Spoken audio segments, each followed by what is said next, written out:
안녕하세요, 릴리안입니다. 네, 오늘은 덤핑 증후군에 대해서 말씀을 좀 드릴 건데요. 위절제 수술 후에 가장 힘든 증상이 덤핑 증후군이라고 해요. 이 덤핑 증후군에서 뜻하는 덤핑이라는 뜻이 쏟아내리다라는 뜻을 좀 가지고 있는데, 우리가 쉽게 말해서 밥을 먹으면 음식이 이제 위로 내려가잖아요. 근데 이 내려가서 십이지장을 거치고 이제 천천히 이제 소장까지 가야 되는데, 위암 환자들 같은 경우는 대부분 위를 자르죠. 자르다 보니까 중간에 소화 과정이 다 사라지게 돼요. 그래서 이제 음식물이 통째로 소장으로 급속히 내려가면서 생기는 증상이라고 해요. 그래서 저는 위 수술을 하고 식사를 이제 정상적으로 할 때쯤부터 시작이 됐었고요. 이 증상은 식후에 바로 나타났었어요. 보통은 뭐 요즘은 갑자기 이제 어느 날 갑자기 이렇게 나타나는데, 이때까지만 해도 식사 후에 무조건 일어났던 현상이었는데, 이 증상은 보통 울렁거리거나 또 어지럽고 또 온몸에 기운이 쫙 빠지면서 이제 두근두근거리는 이제 그런 현상이 주로 나타났었고요. 이 증상이 1년 정도 저는 계속 안 없어지고 꾸준히 있었어요. 대신에 증상이 좀 덜하게 하는 방법을 좀 터득을 했는데, 일단 먹는 속도를 최대한 천천히, 굉장히 느리게 먹어요. 그래서 저는 모래시계를 좀 이용을 했었거든요.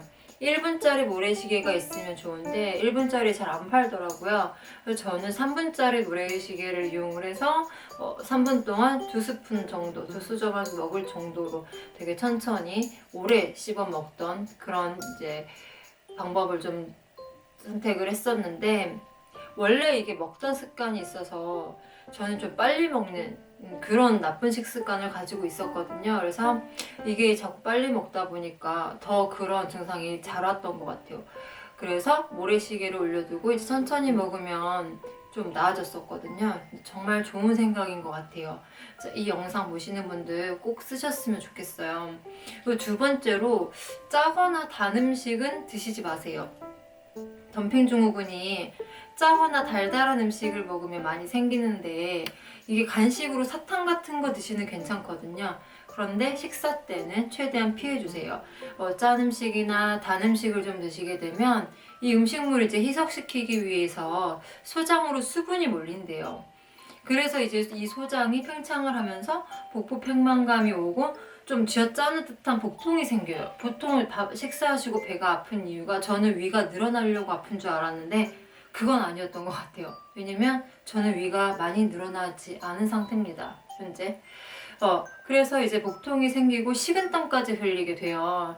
이때 팽창한 소장 때문에 두근거리는 현상이 일어나는 거라고 해요. 고로 저는 그동안에 식사를 최대한 짜게 먹지 않는다고 생각을 했지만 짜게 먹었던 그랬던 것 같아요. 그리고 세 번째가, 이제 식사를 하고 저는 약간 이제 비스듬하게 앉아 있었어요. 이게 엉덩이를 앞쪽으로 좀 빼고 이게 등을 이 벽에 좀 이렇게 비스듬히 기대고 있으시면 좀 나아지거든요. 그래서 허리에 이제 쿠션 같은 걸 받쳐놓고, 우리 수술하고 나면 침대 등받이 좀 이렇게 살짝 올려놓고 이렇게 있으라고 하잖아요, 간호사분들이. 그래서 그런 식으로 살짝 이렇게 기대서 있다 보면은 음식물이 그래도 위에 좀 남아있다가 천천히 내려가기 때문에 좀 나아질 거예요. 그리고 네 번째가, 이게 이제 정말 제 노하우 중에 하나인데, 이건 평소에도 소화 잘 안 되는 분들 쓰시면 좋을 것 같아요. 여기 팔 부분 있으시죠? 양쪽 팔이, 제가 되게 말라 보이네요, 더. 그리고 이게 팔이 있는데, 이 팔 부분을 여기 지금 보면 접히는 부분 있죠? 이 접히는 부분, 이 아래쪽으로 바로, 쉽게 말해서 이쪽이죠, 이쪽. 자, 이쪽을 꾹꾹 눌러줍니다. 최대한 세게. 근데 위가 안 좋은 사람은요, 이거 진짜 살짝만 만져도 엄청 아프거든요.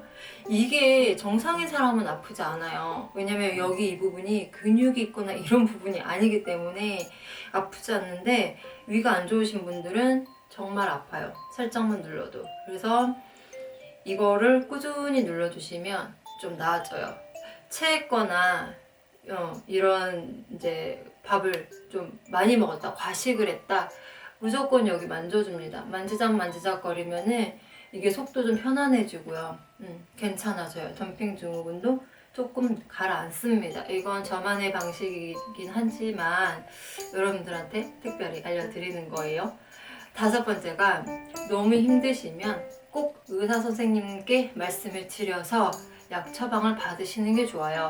이게 식사하고 보통은 나타나는데 갑자기 두세 시간 후에 갑자기 나타나는 경우가 있어요. 이게 이제 식사 후에 바로 나타나는 게 조기 덤핑 증후군이라고 하고요. 뒤늦게 나타나는 게 이제 후기 덤핑 증후군이라고 하거든요. 제가 이제 말씀드렸던 내용들은 대부분 이제 조기 덤핑 증후군이었는데, 이게 갑자기 이제 뭐 두세 시간 있다가 나타날 경우는 어떻게 해야 할지를 몰라요. 뭐 등을 갑자기 이렇게 기댈 수도 없고요. 이럴 때 제가 팔 이 부분을 많이 눌러주기도 해요. 그런데 이 현상이 너무 자주 일어난다, 좀 힘들다 이러면은 꼭 의사 선생님께 알려드리고 처방을 제대로 받으시는 게 좋습니다. 여섯 번째가 이제 정말 중요한 건데, 이게 적은 식사량으로 자주 드세요. 저는 이제 식사량을 늘릴 수가 없어서, 왜냐면 항암도 하면서 입맛도 사라지고 이러다 보니까 더 이상 늘릴 수가 없었거든요. 그래서 그냥 하루 종일 먹었어요. 이 먹는다는 의미는 많이 먹었다는 게 아니고요. 아침 식사를 하고 2시간 정도 있다가 간식을 먹고, 또 점심 식사를 하고 2시간 있다가 또 간식을 먹고, 또 저녁을 먹고 2시간 후에 간식을 또 먹고, 이런 식으로 하루에 6개 정도 먹었거든요. 근데 우리가 집에만 있을 수도 없잖아요. 차량으로 이동 중에도 저는 도시락을 싸서 가지고 다니면서 먹었어요. 제가 이제 주로 먹었던 것들을 다음번 영상에서 알려드릴 건데, 이게 위절제 수술을 하신 환자라면 진짜 피해갈 수 없는 증상이에요. 그 덤핑이 수술 환자 중에 거의, 제가 알기로는 거의 한 90%는 일어나는 현상이라고 하는데, 이게 예민하신 분은 정도가 좀 심하다고 해요.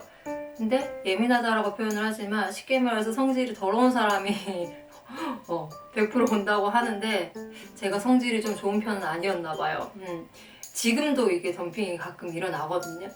그래서 여러분들이 이러한 거를 좀 미리 숙지를 하시고 덤핑이 최대한 오지 않도록 조율을 해주시면 충분히 이겨낼 수 있으실 거라 생각을 해요.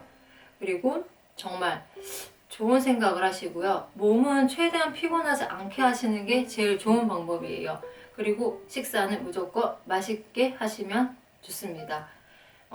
그래서 오늘도 영상을 끝까지 봐주셔서 너무너무 감사드리고요. 다음번 영상에서도 좋은 내용 가지고 만나 뵐게요. 감사합니다.